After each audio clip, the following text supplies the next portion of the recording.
नमस्कार, मैं हूं सिकेन शेखर वाजपेयी और विमेन बियॉन्ड थॉट के इस स्पेशल एडिशन में आप सभी का स्वागत है। हालांकि बियॉन्ड द थर्ड की एक ऐसी मुहिम जिस मुहिम के ज़रिए छुपी हुई महिलाओं की जो शख्सियत है उस शख्सियत को आपके बीच लेकर आऊं, खासकर उन महिलाओं की जिनकी थॉट हमसे और आपसे कहीं ना कहीं बियॉन्ड मैटर करती है। इसके साथ आज के इस खास कार्यक्रम में मेरे साथ मीता मालवांकर मैम विशेष तौर पे जुड़ रही हैं। वाइल्ड वर्ल्ड वेलफेयर फाउंडेशन की फाउंडर हैं। अगर इनकी परिचय को अगर डिटेल्स में समझने की कोशिश करें तो आम तौर पे महिलाएं जो हैं सांप, बिच्छू, कुत्ते, बिल्ली कह ले या अन्य जंगली जंतु कह लिए, इन सब से बहुत दूर रहती हैं। लेकिन मीता मैम जो हैं अपनी पूरी पर्सनालिटी को, अपनी पूरी शख्सियत को या फिर अपनी पूरी प्रोफेशन को कह ले बेहद करीब रखती है। मीता मैम, सबसे पहले तो आपका बहुत बहुत स्वागत है। धन्यवाद। सबसे पहले मैं आपसे जानना चाहूँगा, आखिर आपके जीवन में क्या वो मोमेंट था, क्या वो टर्निंग पॉइंट था जिससे महिलाओं को अक्सर हम दूर देखते हैं, आप खुद को करीब ले गई? क्या वजह थी? नहीं, मुझे शुरू से जानवर बहुत पसंद है, तो वाइल्ड हो या डोमेस्टिक हो, शुरू से पसंद है। बचपन से मैंने बर्ड्स और गिलेरी वगैरह पाली है। वो होते होते जैसे बड़े होते गए तो वैसे ही मुझे जानवर से लगाव ज़्यादा होते गया। घर में मेरे जन्म के टाइम पे 12 बिल्लियाँ थी, एक कुत्ता था घर में। उस टाइम से लेके अभी तक वही चालू है। मेरी बच्ची के जन्म के टाइम पे भी घर में 9 बिल्लियाँ थी, एक कुत्ती थी। उसके बाद मैं बर्ड्स वगैरह का रेगुलर कॉल्स अटेंड करती थे और घर में जख्मी बर्ड्स वगैरह लेके आती थी। उसके बाद डॉग कैट का तो फीडिंग मेरी दादी के लेके आज तक मैंने ये चालू रखा है। जो 50 इयर्स तक मैं अभी उम्र है तो वो ही हिसाब से मैं कर रही हूँ। पर फिर ऐसा होता था कोई कुत्ते का या बिल्ली का एक्सीडेंट हो तो उनको हॉस्पिटल लेके जाना या घर में रखना वगैरह ये होना था, तो उसके कारण मैंने एनजीओ खोलने का तय किया। बाद में देखा जाए तो लगातार बर्ड्स को, आप पतंग से जख्मी बर्ड्स, मंकीज़ वगैरह सब रेगुलर कॉल आते गए, तो धीरे धीरे मेरा और उस रास्ते से मैं मुड़ना चालू हो गया। तो उस टाइम से मैं लेके सब एनजीओ खोलने का तय किया कि बाबा चलो एनजीओ खोलो। तो उस टाइम मेरे साथ जब भी मैंने एनजीओ खोलने का तय किया था तो मेरे साथ में मेरे पहचान के मेंबर्स थे, तो 3-4 मेंबर्स थे। तो उसमें से जब भी मेरा एनजीओ हुआ भी नहीं था फिर भी मेरे साथ थे वो। तो 2-3 मेंबर्स को लेके मैं काम कर रही थी। हाँ, मैं भी कर रही थी, उनको भी। बस फॉरेस्ट डिपार्टमेंट को, थाना फॉरेस्ट है, नेशनल पार्क फॉरेस्ट है, उनका हेल्प बहुत लगातार रहा मेरा ज़िंदगी में, और उनको लेके मैं काम करती गई। फिर बाद में मैंने 4 साल से मैंने एनजीओ का तय किया कि एनजीओ खोल के ही रखना है और कुत्ते बिल्ली के लिए एक शेल्टर हो जाए। तो वो मेरा एक था कि फोकस था कि उनके अभी देखते देखते बर्ड ज़ख्मी है, लूले लंगड़े, पंख अपाहिज बर्ड है, उनको रखने का फिर घर में ही शेल्टर खोल।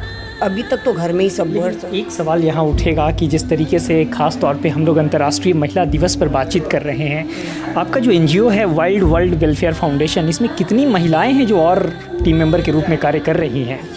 इसमें मेरे एनजीओ में अभी तक 4 ही महिलाएं, बाकी सब जेंट्स लड़के हैं। और हम लोग 25 जन हैं और हम लोग के 18 जन तो स्नेक कैचर, प्राणी मित्र, सर्प मित्र है। और उसमें महिलाओं की महिला 4 है, मैं पकड़ के हूँ। स्नेक कैचर है और बर्ड्स का कॉल्स, वाइल्ड यानी वन्य जीव के हर एक कॉल्स। आप मुझे बताइए, क्या महिलाओं की मतलब वो कॉन्फिडेंस कैसे बिल्डअप होती है? क्योंकि मैं तो देखता हूँ अधिकतर लोग डर के भाग जाते हैं। जो डेयरिंगबाज होती है ना, वो महिला आ जाती है, फिर वो कुत्ता हो या बंदर जख्मी हो, उठा तो लेगी। You are saying daring mother और डेयरिंग वीमेन।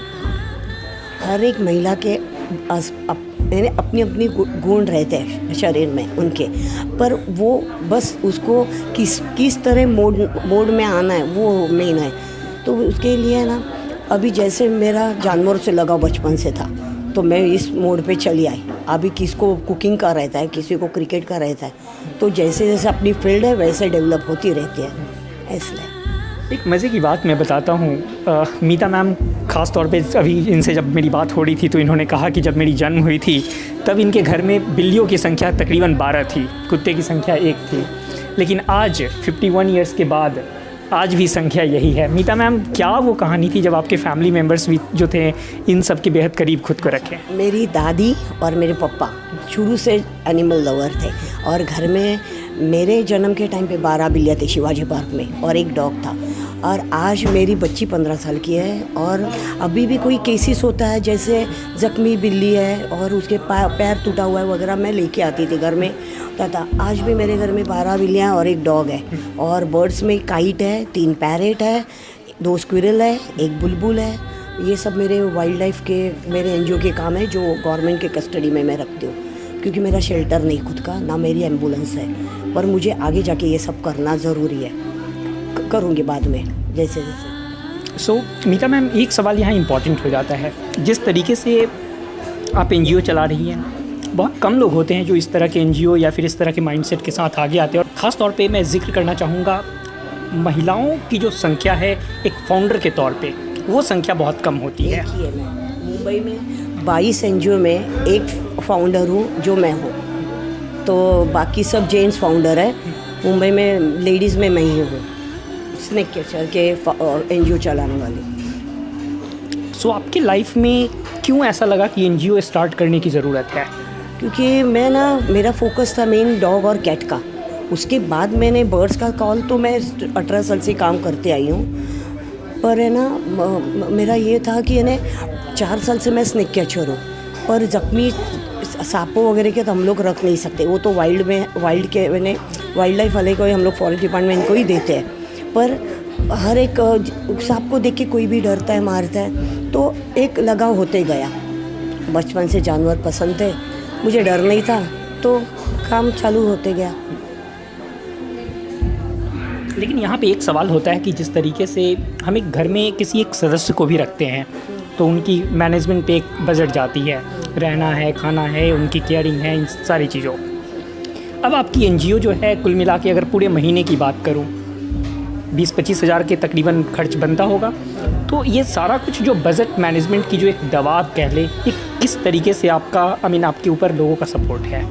अच्छा, जैसे मैं घर से है ना, मेरे अपने घर खर्चे से जो मुझे सपोर्ट करते मेरे हस्बैंड, तो उसमें से मैं 10,000 12,000 तक मैं लगाती हूँ, और बाकी मेरे जो पहचान में है, जैसे सुधीर सुवर्णा है, यानी संतोष अन्ना है, संतोष नायर, ज्योति कश्यप, स्मिता बोर्ड से, ये मेरे 4 जो डोनर है जो मेरे सर्कल में है, पहचान में, तो वो मेरे फिक्स डोनर है जो मुझे बहुत सपोर्ट करते हैं। क्योंकि आज मैं सिंगल पर्सन, मैं मेरे डॉग को 60 डॉग रोड साइड और 8 कैट, 12 घर में बिल्लियाँ जो एडॉप्शन करते करते होती गई, तो इनका मेरे अकेली का बजट के बाहर है, जो पैसा उनको नहीं, इनके मदद से मुझे बहुत सपोर्ट होता है। ये 4 जो फिक्स है, उसके अलावा हाँ और भी है हमारे यहाँ, यानी मनोज तिवारी, वो 1000 रुपये से वो भी भेजता है। तो जो 4-5 डोनर है जो फिक्स है मेरे, और उनका सपोर्ट में मुझे बहुत काम में आता है, उनके सपोर्ट के बिना मैं कर नहीं पाती हूँ। सो मीता मैम, अब मैं आपसे कुछ सवाल ऐसा लेना चाहूँगा जो विशेषकर अंतर्राष्ट्रीय महिला दिवस से संबंधित है, बिकॉज कहीं ना कहीं हमारे तमाम व्यूअर्स की जो निगाहें हैं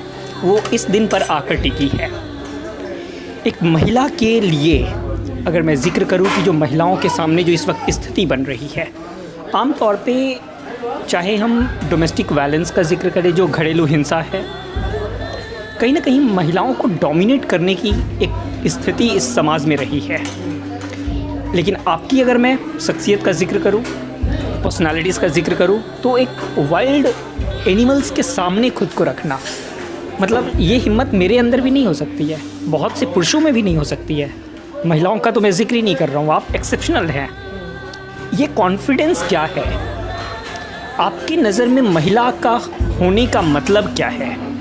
और अगर मैं जिक्र करना चाहूँ कि महिलाओं को अगर डिफ़ाइन करना हो, आप अपनी शख्सियत के उस कॉन्फिडेंस को याद करके, क्या वो शब्द है जिस शब्द के ज़रिए तमाम जो महिलाएं इस वक्त इस कार्यक्रम को देख रही हैं, उनके लिए आपका संदेश इस अंतर्राष्ट्रीय महिला दिवस पर, इस विमेन बियॉन्ड थॉट के इस प्लेटफॉर्म पर कहना चाहेंगे?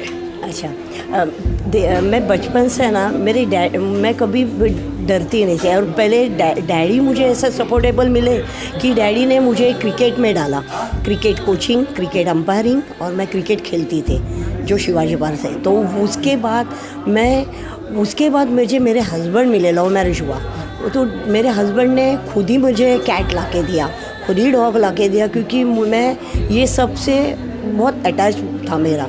तो मुझे बहुत दोनों भी ऐसे मिले, हस्बैंड और डैडी, तो दोनों को भी देखते देखते, और मुझे ना कभी ना नहीं बोला कि तू मत पाल। आज भी मेरे घर पे 12 बिल्लियाँ हैं। लेकिन सवाल है कि जो महिलाओं की जो एक इमेज है, जो शख्सियत है, आप मेरी बात समझ रहे हैं? जिस कॉन्फिडेंस का मैं जिक्र करना चाहता हूँ, पहली बात, कॉन्फिडेंस अपने अंदर होना चाहिए। आपको मंकी पकड़ना है या लेपर्ड पकड़ना है या बिल्ली को पकड़ना है, आप डरोगे तो वहीं हारोगे। तो मैंने वो नहीं सीखा। मैंने कभी भी डॉग को भी उतनी तरीके से पकड़ा, वो जैसे भी मंकी या हिरन हो, डियर हो, मॉनिटर लिजर्ड हो या पाइथन हो, अजगर, भारतीय अजगर, तो मैं कभी डरी मेन है। तो आप डरोगे तो कभी आगे नहीं बढ़ोगे। मैं यही, आप ये कहना चाह रही है कि आपको डर कभी नहीं लगा? मुझे क्या, मेरी 7th स्टैंडर्ड में मेरी बच्ची थी, वो भी बहुत पसंद करती है सांप पकड़ना, पर अभी तो छोटी है, 10th में है, तो 7th स्टैंडर्ड तक। पर लगाव होना चाहिए, जानवर से लगाव होना चाहिए, तो उससे कॉन्फिडेंस अपने आप आता है। मीता मैम, एक सवाल यहाँ उठेगा, कई बार जो है उत्तर प्रदेश को ले, महाराष्ट्र को ले, बिहार को ले ले, राजस्थान को ले ले, हरियाणा को ले ले, बेटियों से जुड़ी कई खबरें आती हैं।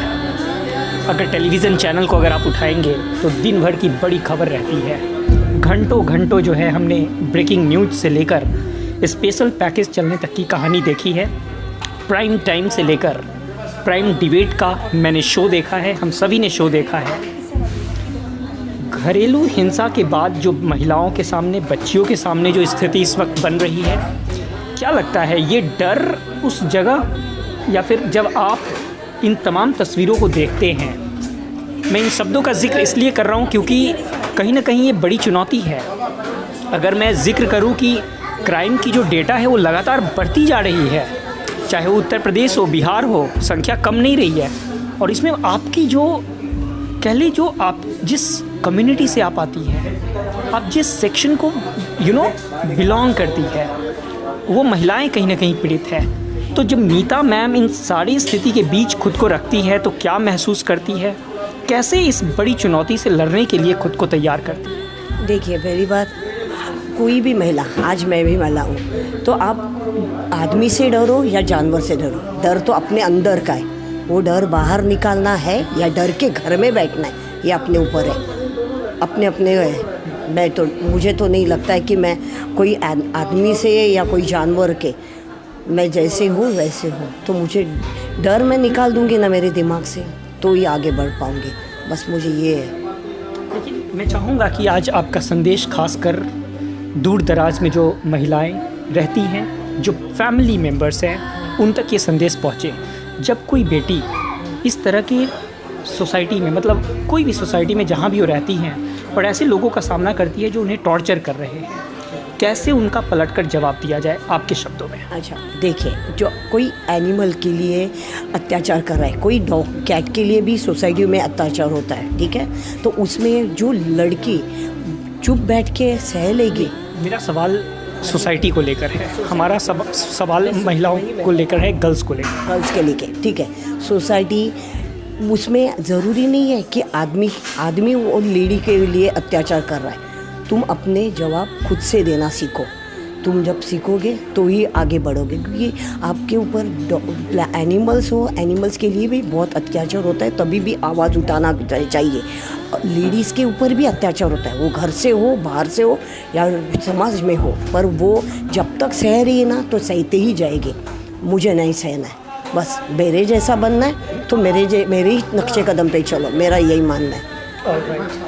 अब मैं आपसे जानना चाहूँगा मीता मैम, जिस तरीके से आप वाइल्ड एनिमल्स के बीच खुद को रखती है, क्या वो बातें हैं जो आपसे कम्युनिकेट होती है जब आप स्नेक को करीब से देखती है? क्या उसकी जो बातें हैं आपके दिल को छूती है?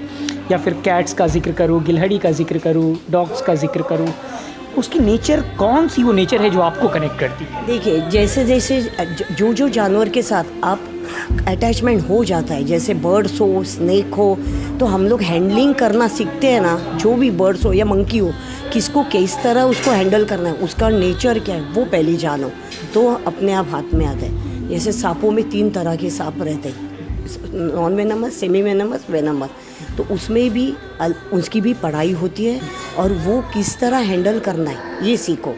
ये जब सीखोगे ना तो अपने आप डर निकल जाएगा।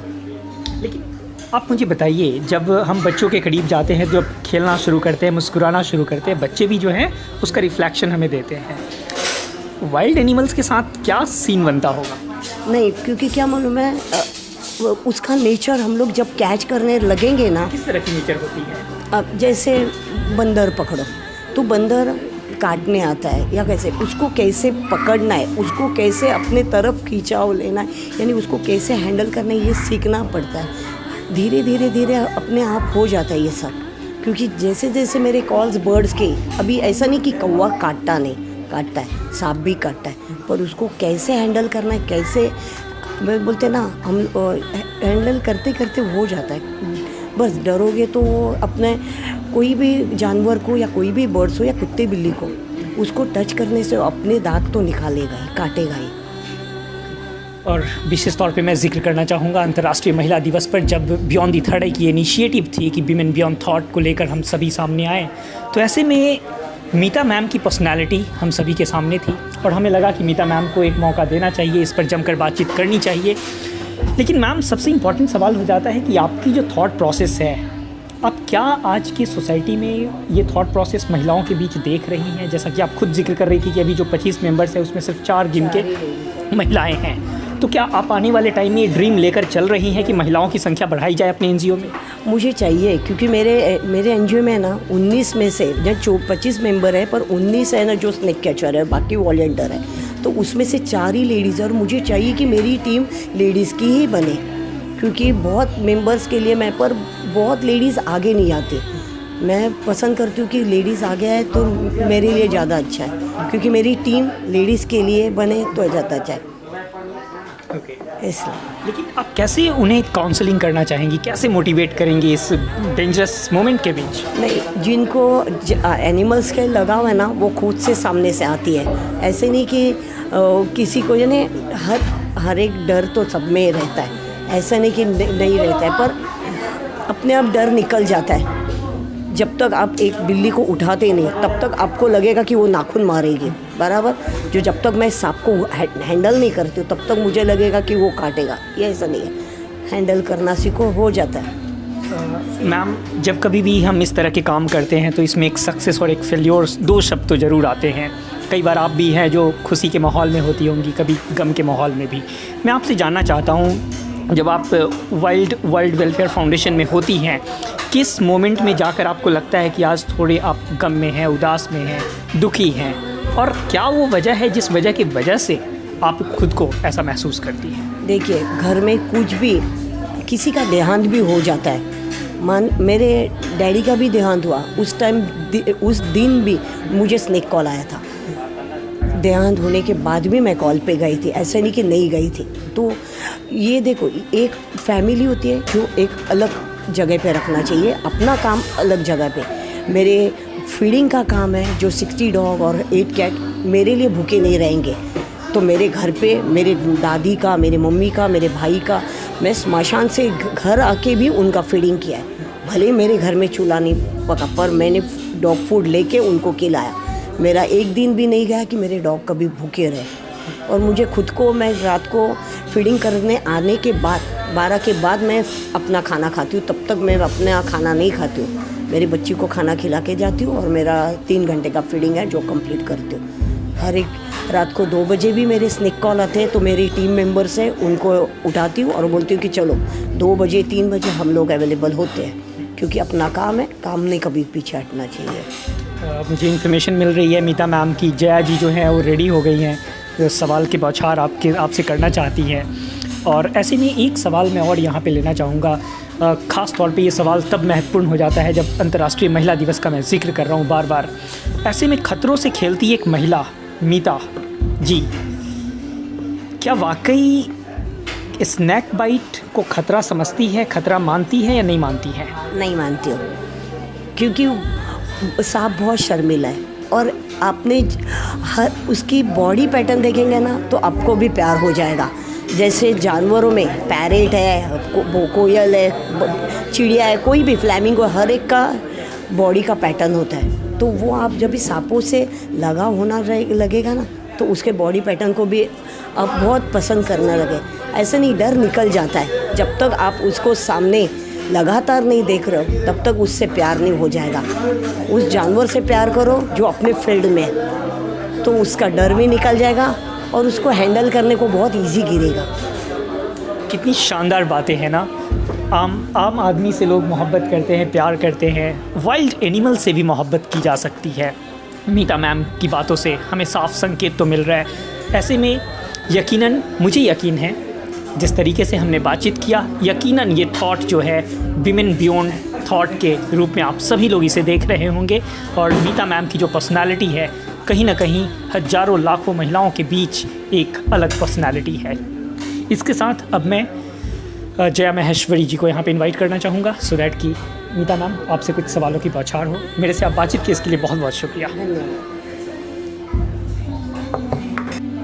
Thank you so much ma'am. Hello ma'am, मैं आपसे कुछ चीज़ें, जैसे आपने सिकन सर जी से बात की है, तो मैंने देखा बहुत कुछ ऐसे वर्ड्स है जो मुझे और जानने की इच्छा हो रही है। तो मैं सबसे पहले ये जानना चाहती हूँ, आपने जैसे बताया आपके ग्रुप में 4 लेडीज़ है, राइट, बाकी सब जेंट्स है, तो आप क्या ये सोचते हैं कि आज की जो महिलाएं हैं जो कॉकरोच चूहे से भी डरती हैं, तो क्या वो आगे आ पाएगी, क्या आप सपोर्ट कर पाएगी? आपको ऐसा लग रहा है? आ जाएगी, वो आना चाहती भी है बहुत सी लेडीज़। तो बहुत मुंबई के बाहर के लड़कियां जो आके हमारे एनजीओ में ज्वाइन होना चाहती हैं, आ जाएगी, पक्का आ जाएगी। 4 आ गए, 4 के बाद 40 भी होने को कहाँ देर लगती है। वो आपकी बात सही है, 4 से 40 होने में देर नहीं लगती, बट आपको ये लगता है कि आज की जो लेडीज़ बहुत ज़्यादा डर रही है, मैं अपने भी लूँ तो मैं बहुत ज़्यादा खुद भी डरती हूँ, तो मुझे नहीं लगता कि वो लेडीज़ आगे आ पाएगी। आप उसके लिए क्या कहना चाहोगे, या क्या ऐसा करोगे कि वो लेडीज़ भी जैसे आज अपने बच्चों से जैसे प्यार करें, या फिर जो फैमिली से करती है, क्या वो उनसे भी कर पाएगी? वैसे आपने कभी हाथ में कॉकरोच लिया है क्या? नहीं, कॉकरोच भी बहुत प्यारा दिखता है, कभी लेके देखना। नहीं, क्योंकि हर एक जानवर से प्यार करना सीखो, हो जाएगा, डर निकल जाएगा, और कुछ नहीं। एक और सवाल मैम, जैसे आज की डेट में ऐसे बहुत से हैं कि जो अपनी फैमिली को टाइम नहीं दे पाते। जैसे आज हम आपको एक छोटा एग्जांपल बताएं, तो जैसे लोग होते हैं जो अपने पेरेंट्स को या वृद्धाश्रम छोड़ देते हैं, या फिर जो बच्चे होते हैं, बहुत से ऐसे अडॉप्शन बच्चे भी नज़र आते हैं, बहुत ऐसे जो अपने फैमिली को भी टाइम नहीं दे पाते। उस जगह पे आप इतना बड़ा काम कर रहे हो, एनिमल्स को रखना अपने घर पे 1-2 नहीं है, आपने एक एनजीओ खोल रखा है, तो आप कैसे कर पाते हो? आपकी फैमिली सपोर्ट भी मिल रही है, आपको सब मिल रहा है, तो आप कैसे इससे एडजस्ट करते हो? नहीं, हमारी सोसाइटी में भी बहुत बोलते हैं कि दिन भर तू ये करती रहती है, घर में भी इतने जानवर है, बाहर के बर्ड्स लाती है, केज पे केज है, 7 केज है मेरे घर पे, जो वाइल्ड बर्ड्स है सब, और सब कस्टडी में महाराष्ट्र शासन के, थाना वन क्षेत्रपाल। तो इसके लिए ऐसा नहीं कि टाइम निकालो ना तो सब हो जाता है। आज मैं 10 भी रख सकती हूँ, पर फ्लैट है मेरा, मुझे शेल्टर खोलना है, ये बर्ड्स के लिए भी और मेरे डॉग कैट के लिए भी, रोड साइड डॉग कैट के लिए भी, तो मुझे वो मेन फोकस है। तो जब तक देखो आप टाइम निकालते हो पिक्चर के लिए, पार्लर के लिए, क्यों नहीं बर्ड्स के लिए और जानवरों के लिए निकालते हो? मैं रात को जब भी फीडिंग को जाती हूँ तो भी लोग मुझे बोलते हैं कि बाबा, हाथ जोड़ते प्रणाम करते कि तू रात को 12 बजे भी काम करती रहती, सुबह भी 6 बजे उठ के तेरे बर्ड्स को खिलाती है। जब तक 4 घंटा सो जाओ ना, बाकी घंटा है ना जानवरों के लिए। आप जो ये कर रहे हैं, आपको सपोर्ट्स मिल रहे हैं, इट्स ओके, बट आपका ये जो मेडिकल्स वगैरह ट्रीटमेंट रहता है, वो सब बर्ड्स के लिए कैसे कर रहे हो आप उनके? क्योंकि फॉरेस्ट डिपार्टमेंट या गवर्नमेंट वो नहीं देते, वो अपना एनजीओ को खुद को करना पड़ता है। मैं अपने घर से बर्ड्स का खाना पीना और मेडिकल का है, जो हम लोग को थाने वन क्षेत्रपाल मुझे पेपर वर्क बनाते हैं कस्टडी का। उसके बाद मुझे नेशनल पार्क के डॉक्टर शैलेश पेटे, जो पशु वैद्य के डॉक्टर है, वेटनरी, वो वहाँ से मैं ट्रीटमेंट करवाती हूँ, और उनके सपोर्ट से नेशनल पार्क और थाने वन क्षेत्रपाल सपोर्ट के वजह से मेरा आज एनजीओ का भी काफ़ी काम हो जाता है कंप्लीट। तो इसलिए, और बाकी रहेगी उनकी खाने पीने की व्यवस्था, वो अपने एनजीओ से या अपने घर के पैसे से करना पड़ता है। तो मैम आप एक और चीज़ बताइए, आप क्या हेल्प चाहते हो लोगों से? आप क्या चाहते हो कि आपको सपोर्ट करें? आप जो आप अभी कर रहे हो, आप चाहते हो आप उसको कौन से लेवल पे आप, और 5 साल के बाद या 2 साल या 4 साल के बाद आप देखना चाहोगे? आज जो आप वर्क कर रहे हो, उस वर्क को किस लेवल पे आप देखना चाहोगे?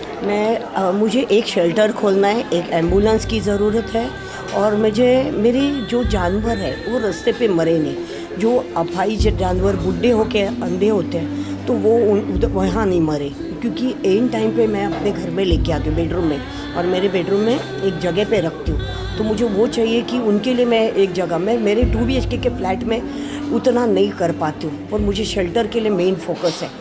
तो बर्ड्स भी हो और मैं मेरे फैमिली को भी टाइम देती हूँ। मेरी दिन भर मैं अपने घर में ही बर्ड्स और बाकी फीडिंग को या स्नेक कॉल बर्ड्स कॉल हो तभी मैं नीचे उतरती हूँ, बाकी फुल डे मैं घर में रहती हूँ। आप क्या डेली या फीडिंग के लिए बाहर जाते हो? डॉग्स, काउज एंड ऑल क्या क्या आप करते हो? ऐसा कुछ बता सकेंगे? आपके डे का टाइमिंग, रूटीन टाइमिंग क्या है?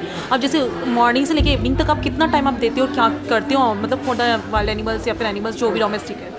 मैं घर में जो बर्ड्स वगैरह सब एनिमल्स रखे हैं जो मुझे कस्टडी में, तो मैं कहीं दूसरे जगह नहीं रख सकती, मेरे पास शेल्टर नहीं है। दूसरी बात, मेरा रेगुलर फीडिंग है, जो मेरे 9 की जो राइस होता है और चिकन होता है वो मिला के सब कुत्ते को खिलाना, और कैट को फीडिंग यानी कैट फूड वगैरह जो, तो वो मेरा 3 घंटे का काम रहता है डे में रेगुलर। जो घर में कुछ भी आसमान टूट पड़े या किसी के घर में मौत हो जाए, मैं बस मुझे जाना है तो जाना है।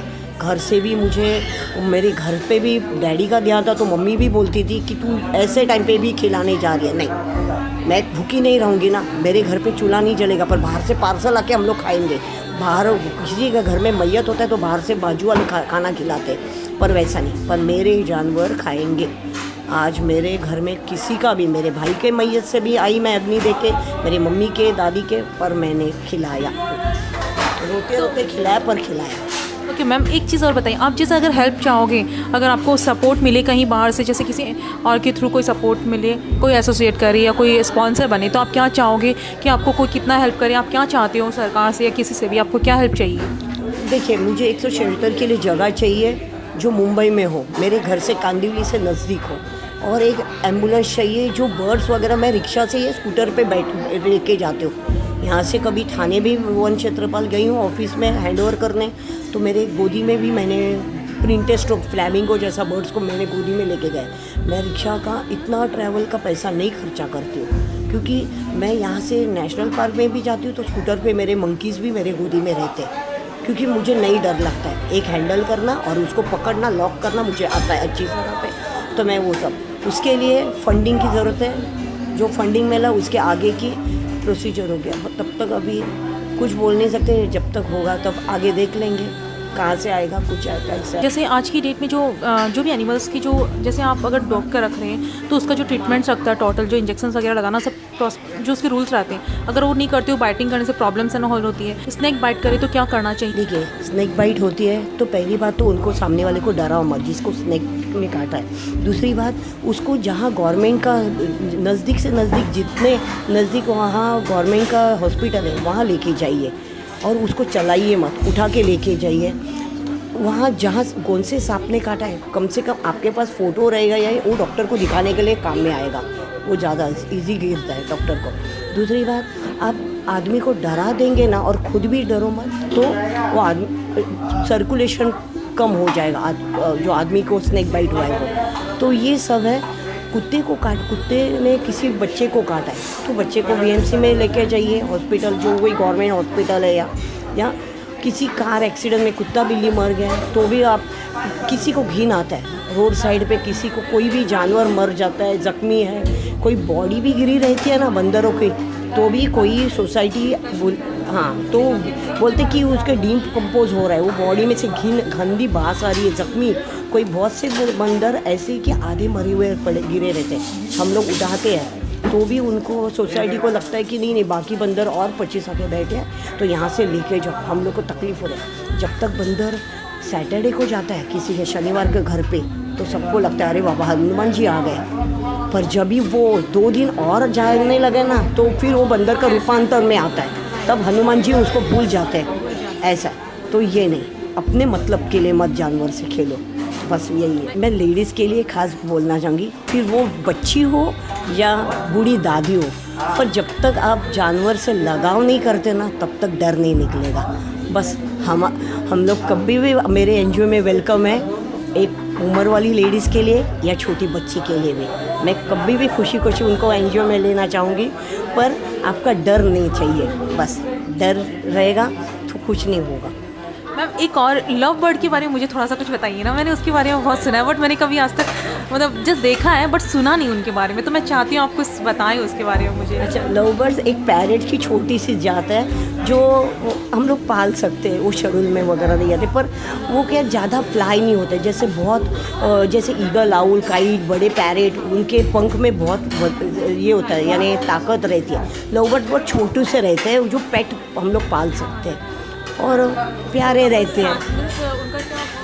पैर में ही आते हैं लव बर्ड्स, यानी क्या वो पैर में ही रहते हैं। और ख़ास करके कभी कभी ऐसा होता है कि उसमें से एक मर भी जाता है तो भी दूसरा रह भी जाता है, पर कौन से केस में ऐसा होता है कि एक बर्ड मर जाता है तो दूसरा भी मरता है, तो उसके लिए हम लोग तुरंत दूसरे को वो रियल लव बर्ड्स है जो एक दूसरे के बिना नहीं रहते हैं। It's the real world. Okay, thank you so much ma'am and really very nice to talk with you and really बहुत अच्छा लगा आपसे बात करके।